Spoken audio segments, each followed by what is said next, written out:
বাংলাদেশে থাকা কিছু পাকিস্তানি রাজাকারদের উদ্দেশ্যে কিছু বলতেছি আর কি। যদি ভালো লাগে ভিডিওটা শেয়ার করে দিবেন এবং পাশে থাকবেন। কিছু পাকিস্তানি রাজাকারদেরকে বলতেছি, তোমার বাপেরা সৌদি আরবে, আরব কান্ট্রির বিভিন্ন জায়গার মধ্যে এসে ভিক্ষা করে, কথা বুঝো নাই? তোমার যদি বাংলাদেশ না ভালো লাগে, তোমার বাপের কাছে চলে যাও পাকিস্তান, অনেক ভালো। বাংলাদেশে তুমি কি করো রাজাকারের বাচ্চারা?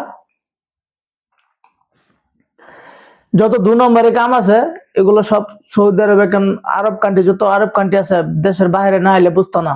যারা থাকে তাদেরকে জিজ্ঞেস করে দেখো তোমার বাপেরা কি করে পাকিস্তানিরা, ঠিক আছে? 2 নম্বর, মোবাইল রাস্তাতে ঘুরে ঘুরে মানুষকে বেকুব মানে বেচে। কপি মোবাইল, যে মোবাইলের দাম হচ্ছে 1400 টাকা, 1400 রিয়াল, ওই মোবাইল বেচতেছে 300 রিয়াল, 200 রিয়াল দিলেও বেচতেছে কপি মোবাইল, কথা বোঝো নাই? এই তোমার বাপেরা মানুষকে এরকম ভাবে ঠকায়। তোমাদের বাপেরদের কাছে চলে যাও, বাংলাদেশে থাকা তোমাদের কোনো দরকার নেই, পাকিস্তানি রাজাকারের বাচ্চারা।